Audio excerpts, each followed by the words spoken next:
Hola, bienvenidos. Para los que no me conocen, mi nombre es Alberto Daminas. Bienvenidos a esta charla de nivelación para Impuestos 2, que gracias al CESE podemos compartir. La idea es hacer un paneo del programa rápidamente como para detenernos en aquellos conceptos en los cuales necesitamos tener conocimientos previos y poder ayudarlos a enfrentar este cuatrimestre con algunas herramientas o por lo menos detectar dónde tienen que hacer hincapié para los conocimientos necesarios que se establecen como adquiridos para poder eh, fluir en la cursada de mejor manera. Yendo a los contenidos mínimos del programa de la cátedra, lo primero que vamos a ver es sistemas tributarios, las nociones a los regímenes de coparticipación y multilateralidad, y cómo se da el federalismo de distintas formas, y soluciones alternativas que existen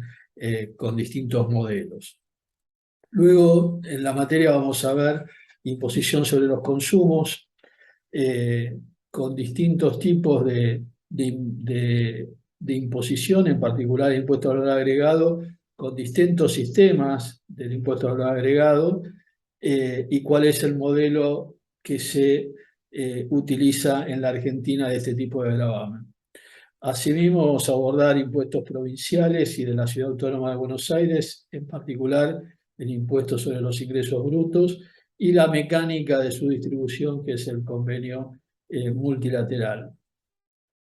También vamos a ver otro tipo de impuestos al consumo, en particular el impuesto selectivo al consumo, que en nuestro país se denomina impuesto interno. En la parte de procedimiento, que sería la forma, digamos, de administrar el derecho tributario en nuestro país, vamos a una parte general de derecho tributario administrativo, cuál es la autoridad de aplicación, cuáles son las facultades y poderes que tiene en cuanto a la aplicación de tributos, verificación, fiscalización y determinación tributaria, y cuál es la relación jurídico-tributaria fisco-contribuyente y demás sujetos, cómo se determina la liquidación y percepción de los impuestos, cómo se realiza la extinción de la obligación tributaria, es decir, cómo se eh, extingue esta potestad de reclamo de tributos. Vamos a ahondar en el derecho tributario penal, en la parte infraccional y sancionatoria, y vamos a adentrarnos en la parte recursiva, sobre distintos tipos de recursos que puede el administrado interponer en distintas situaciones. Vamos a ver también tributación sobre salarios, la parte de seguridad social y cuáles serían los tributos argentinos sobre salarios. Como punto de partida, diría que los conocimientos previos jurídicos son muy importantes porque hay en lo que va de la materia, eh, vamos a estar haciendo referencias a figuras jurídicas y a negocios jurídicos que es básico tenerlo presente y se da por sobreentendido que esos conocimientos están adquiridos. Por ende, es de vital importancia que todo lo que se ha cursado en instituciones de derecho público, derecho económico, en materias anteriores, lo tengan presente y reforzado porque va a ser de vital importancia, lo vamos a ver asiduamente. No obstante ello, hay que tener en cuenta que en el caso del derecho tributario hay situaciones que vamos a ver en un rato cuando abordemos, por ejemplo, impuestos sobre los consumos, donde si bien hay principios jurídicos preestablecidos, hay situaciones particulares que tributariamente se dan particularidades que hacen que sea específico y que prime lo que determine la ley del gravamen o la ley de procedimiento tributario por sobre la norma general. En otros casos, como cuando veamos la, la- la parte penal, penal tributaria o el régimen sancionatorio per se, vamos a ver que hay situaciones en las cuales nos basamos en principios penales que ya están, digamos, se toman como antecedentes y sirven de piedra fundacional como para interpretar distintas situaciones. Siendo entonces a imposición sobre los consumos, en la primera parte lo que vamos a ver es el impuesto al valor agregado, eh, es- con sus características y qué tipo de gravamen se trata. Como les dije, con distintas alternativas de modelos teóricos de cómo puede ser aplicado este gravamen y cuál es la particularidad en la Argentina. Em, Como les dije hace un rato, por ejemplo, en este gravamen, una diferencia que se da en los conceptos jurídicos es cuando se habla de venta, que es uno de los objetos de gravamen, venta de cosa mueble, van a ver que las definiciones que hacemos de venta de cosa mueble, de acuerdo a la ley de impuestos al valor agregado, difieren de los conceptos jurídicos, porque abarca situaciones que jurídicamente podrían representar una cosa distinta a la venta, pero que no obstante a efectos de la ley de gravamen se asimila y se considera venta. Es un ejemplo donde sirve tener el preconcepto, digamos, tener el concepto de venta jurídico, pero a la luz de la ley de gravamen se ven las diferencias de aplicación y por eso es importante tener esa gimnasia previa adquirida como para poder evaluar las diferencias y asimilar el concepto que se va a verter dentro de la ley de gravamen. Sucintamente, para la cuestión de IVA, eh, tanto para IVA como para cualquier tipo de gravamen, a mí me gusta abordarlo analizándolo como que hay una columna vertebral que tiene cada tributo y que está dada por distintas preguntas que nos debemos hacer si lo queremos desmenuzar y entender de qué va. O sea, si estuviese tratando de explicar en una primera clase de qué se trata o de explicarle a alguien cómo es nuestro sistema de impuesto al valor agregado, yo las preguntas que siempre hago es, ¿qué es lo que está grabado? Es decir, y la respuesta al qué está grabado me va a dar el objeto de gravamen.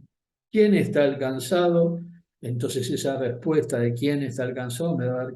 como respuesta quiénes son los sujetos del gravamen. ¿Dónde se aplica el gravamen? ¿En qué jurisdicción? Me va a dar el ámbito espacial, el ámbito territorial de aplicación de este tributo. Eh,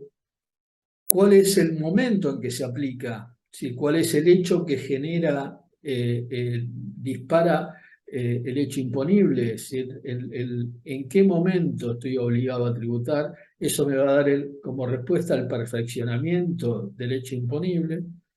La pregunta en cómo se liquida me da la determinación de la base imponible. Y luego puede ser, en este tributo GAI, puede haber alícuotas, qué alícuota tiene, puede haber tributos que no tengan alícuotas directamente, como el caso del monotributo, que no hay una alícuota establecida. Y si tiene o no tiene exenciones, lo mismo sería, para el caso de IVA existen exenciones, pero para otros tributos no las hay. Por eso es bueno tener este concepto de columna vertebral, de cuáles son las preguntas que me debo hacer, ya que las respuestas me van a ir orientando de qué se trata el gravamen. Y en el caso particular de IVA, para tenerlo como una noción y que le sirva como puntapié inicial, hay una situación muy particular que se debe dar concomitantemente la presencia de objeto y sujeto. Para mí es como, yo lo tomo si fuese un matrimonio que engendra un hijo que es el hecho imponible. Si no existe concomitantemente objeto y sujeto, no hay hecho imponible. Entonces, cuando estén en duda frente a una operación y estén analizándola a ver si está grabada o no está grabada, debe darse la situación objetiva y subjetiva en forma simultánea. Si no, no estamos en presencia de un hecho imponible en el impuesto al valor agregado. Este tributo nos va a llevar gran parte del primer cuatrimestre y va a ser, vamos a ir desarrollando aspectos teóricos, como dijimos, de sistemas tributarios y de procedimiento, paralelamente técnica de IVA, y van a estar afrontando la práctica de IVA como para poder ir entendiendo la mecánica de liquidación y las distintas situaciones de hecho. Este tributo ha evolucionado en nuestro país en las distintas décadas desde su vigencia. Antes era un tributo donde no tenía un alcance tan general, y van a ver que reminiscencia de esto es que hay muchas alusiones específicas en lo que es el artículo 5 de perfeccionamiento de hecho imponible, que tienen sentido cuando era más específico y había un concepto de venta de cosas mueble grabado y algunos servicios alcanzados. Entonces se dedicaba a ese artículo para responder la pregunta de cuándo, a dilucidar en distintas situaciones que hoy, al haberse generalizado, pareciera que estar fuera de sentido, pero lo tienen como para ir entendiendo en cada una de las situaciones particulares cuando se perfecciona el hecho imponible. Pero el alcance hoy por hoy es más genérico que el que se entendió en el momento de la sanción del gravamen. Y otra situación que ha sido dando es que en el inicio, la sanción de la ley de este tributo, las exenciones eran, eran mucho más de las que tenemos actualmente. A su vez, con esta generalización también se fueron eliminando distintos tipos de exenciones. Lo cual ese fue el cambio que ha tenido históricamente. Siguiendo con los otros impuestos a los consumos que vamos a ver, vamos a tener un capítulo de consumos sobre consumos, impuestos sobre consumos específicos, que le decía en nuestro país está denominado como impuestos internos. Esto viene históricamente porque es uno de los impuestos más antiguos que se creó, digamos, el anterior, el único que existía antes que este tributo eran los tributos aduaneros. Entonces, como los tributos aduaneros están relacionados con el comercio exterior, cuando se crea este tributo selectivo al consumo en nuestro país, se lo denomina impuestos internos. Por eso la historia que tiene a nivel mundial es un tributo de mucha historia, que lo que trata de grabar son manifestaciones de capacidad contributiva específica que denoten un tipo de poder adquisitivo, un tipo de estándar que amerite y posibilite el pago de un impuesto sobre el mismo. Tan es así que en los inicios lo que se grababa era la sal, que la sal usada como medio de pago, de ahí el vocablo salario, era muy importante. ¿Por qué? Porque era el medio de subsistencia, la posibilidad de conservar alimentos, con lo cual tenía un valor intrínseco muy importante y hacía que se comercialice y que tenga ese valor tan importante, y por eso quien tenía sal era una manifestación de capacidad contributiva. Fue evolucionando, luego aparecieron este gravamen sobre velas y sobre algunos artículos como tabaco y alcohol nocivos, considerados nocivos para la salud, y que podían tener una manifestación de capacidad contributiva especial, y siempre buscando una dualidad. Por un lado, son de una demanda conceptualmente, graba productos con una demanda, este, la verdad, inelástica, donde, y donde se puede, digamos, podemos encontrar que no interesa, perdón, una mano muy elástica, donde no importa el precio, se va a seguir consumiendo. Y por otro lado, se busca también, como decía, el caso de tabaco, alcohol, o en algunas jurisdicciones sobre sustancias, drogas blandas que están alcanzadas por este tipo de productos. ¿Por qué? Porque la intención ahí ya no tiene un fin recaudatorio, sino que tiene una intencionalidad de eh, reducir el consumo y de crear con este tributo un fondo para tratamiento de adicciones.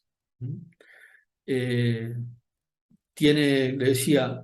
una antigüedad importante en nuestro país, hoy subsiste, y cuando lo cursemos vamos a ir viendo particularidades específicas que tiene nuestro país y cómo ha ido evolucionando el mismo. El otro tributo que vamos a ver es impuestos sobre los ingresos brutos. Es también un impuesto sobre los consumos que tiene la particularidad, eh, al contrario del IVA, que es de carácter nacional en la aplicación, este tributo es de carácter local, o sea, son todas las jurisdicciones provinciales y la Ciudad Autónoma de Buenos Aires los fiscos que tienen potestad de recaudación de este gravamen. En general, cuando lo vemos, vemos con las mismas preguntas que nos hicimos recién, de qué, quién, dónde, cuándo, qué exenciones, qué alícuotas tiene, como para definir este tributo.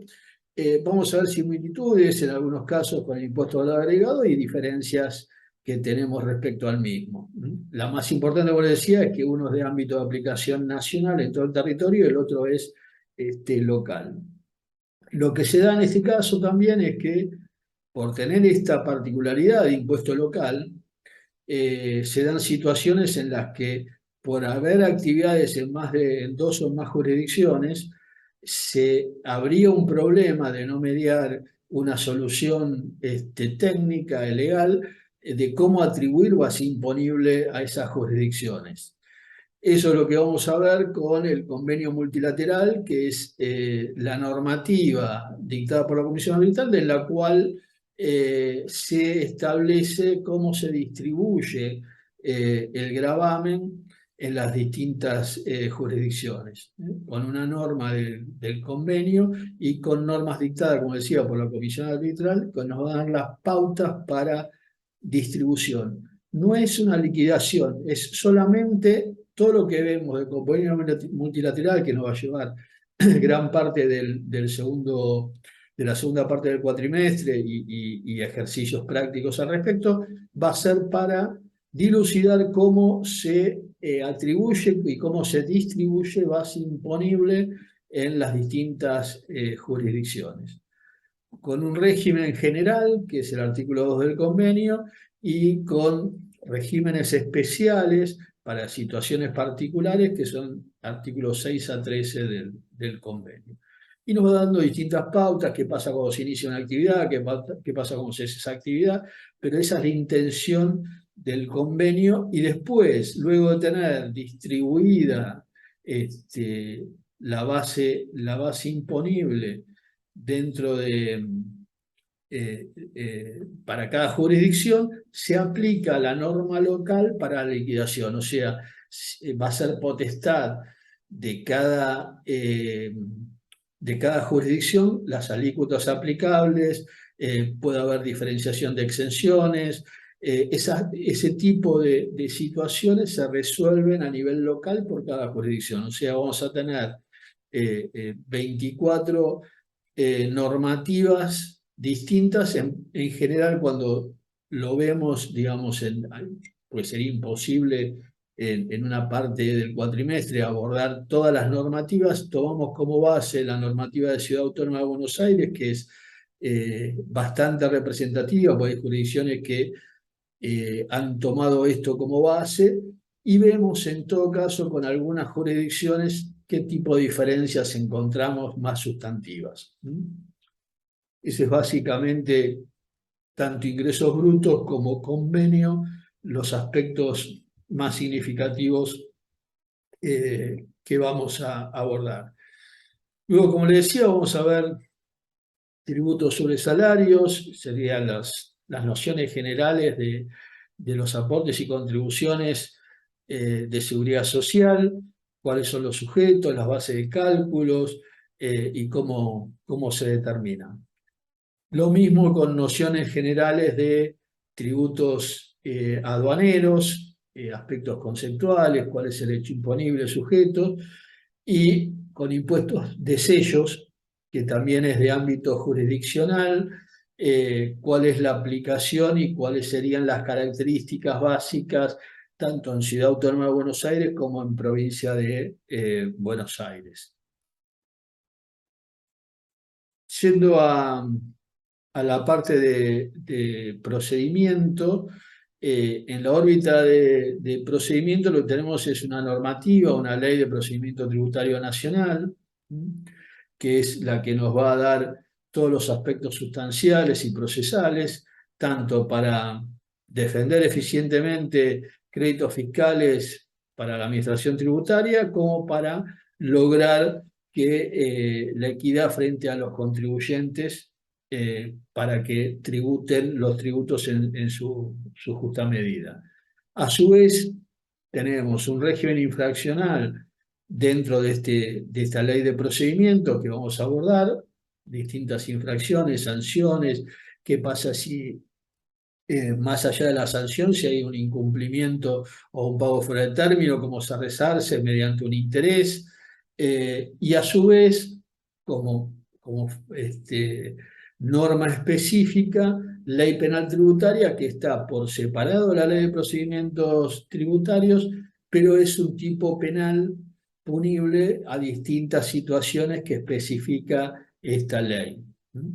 Con lo cual, vamos a ver algunas nociones de derecho penal para poder abordar este aspecto y cuáles son las situaciones de hecho eh, que prevé la ley penal y el tipo sancionatorio que está previsto para cada tipología, para cada tipo de delito. En cuanto a lo que son procedimientos de aplicación, recaudación y fiscalización, también vamos a ver la parte específica de seguridad social, que tiene una determinada particularidad, también siendo una materia específica. En los aspectos ya de detalle, cuando veamos procedimiento, primero vamos a ver cómo está organizado, digamos, la autoridad de aplicación, como es en nuestro caso la Administración Federal de Ingresos Públicos, y cuáles son sus facultades, cuáles son las normas que puede sancionar de carácter general, reglamentaria, interpretativa, cómo es el régimen de consulta, cómo funcionan los jueces administrativos que dentro de la FIP, cómo se declara un impuesto, que nuestro sistema va por una declaración jurada autodeterminativa. ¿Qué pasa si no coincide esa declaración jurada con la correspondiente base imponible que se hubiese debido tributar? ¿Qué sucede? ¿Cómo se hace una liquidación, digamos, cómo hace una liquidación al fisco? El concepto de anticipos que existe en nuestro país, que son pagos anticipados y a cuenta del gravamen futuro, cuál es su naturaleza y qué efectos tienen, y distintas formas de percepción y pago de impuestos. Existen en nuestro país también regímenes de retención y de percepción de tributos, cómo funciona, cómo son estas normas generales. Luego hay formas de cancelación distinto al pago, que va por compensación, acreditación, devolución, transferencia, cuando existiera un saldo a favor del contribuyente. Cómo son los regímenes de facilidades de pago. Una forma de determinación que es la liquidación provisoria de impuestos vencidos, que es una potestad que tiene el fisco en el caso de ausencia de presentación de declaración jurada y no tiene cómo determinar una base imponible, y cómo funciona el proceso de embargo preventivo.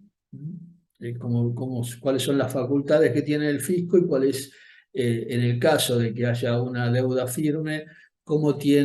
qué accionar tiene, qué posibilidad tiene como para hacerse del cobro del gravamen, de la utilización del embargo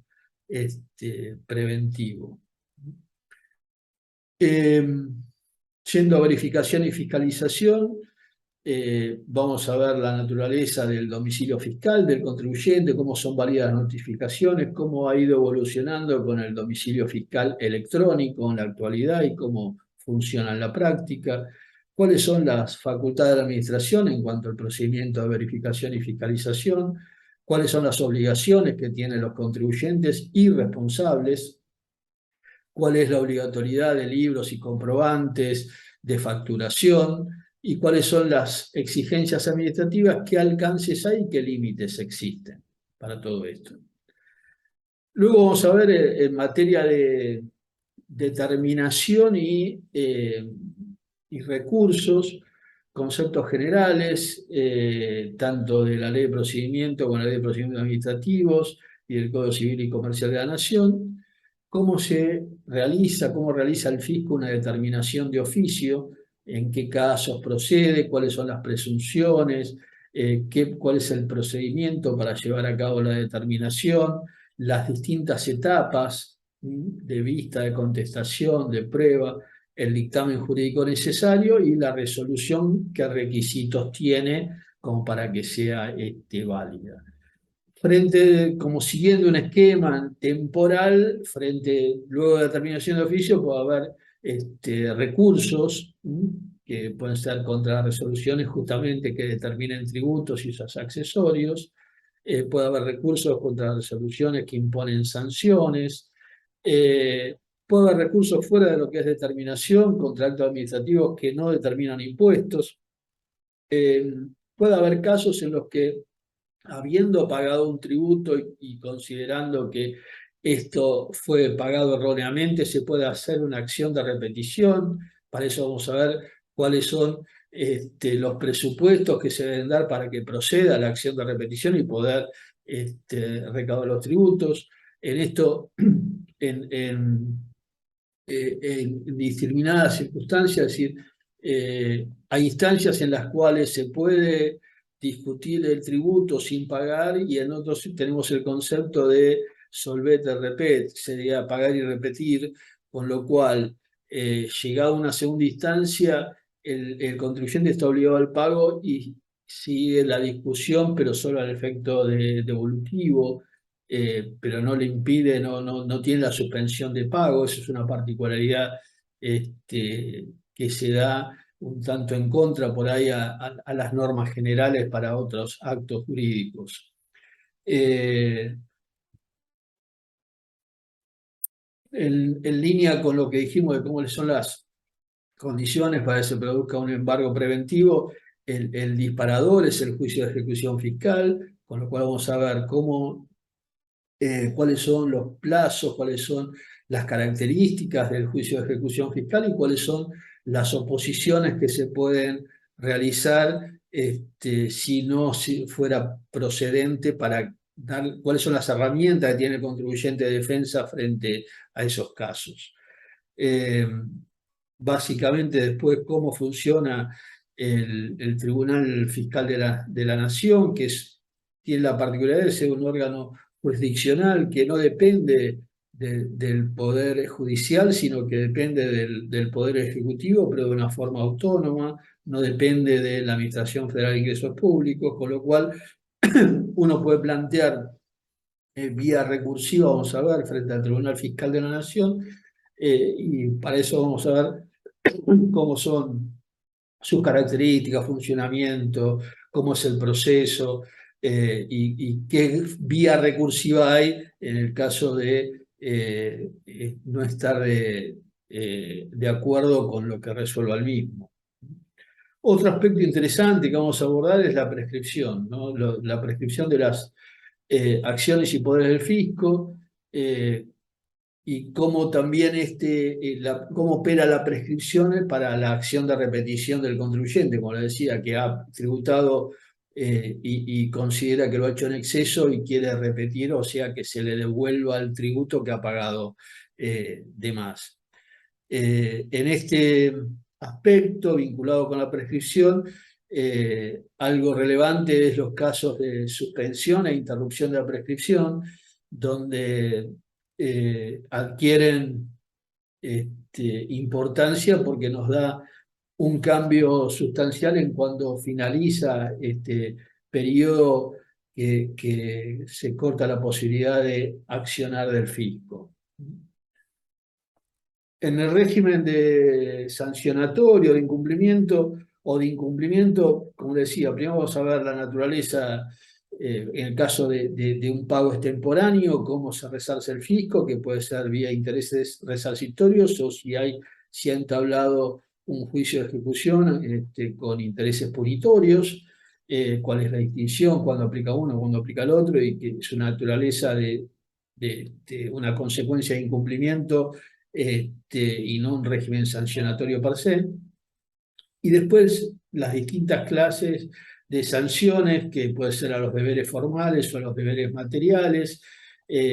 cuáles son cada una de las mismas, la tipología de las formales y de las materiales, y dentro de cada una,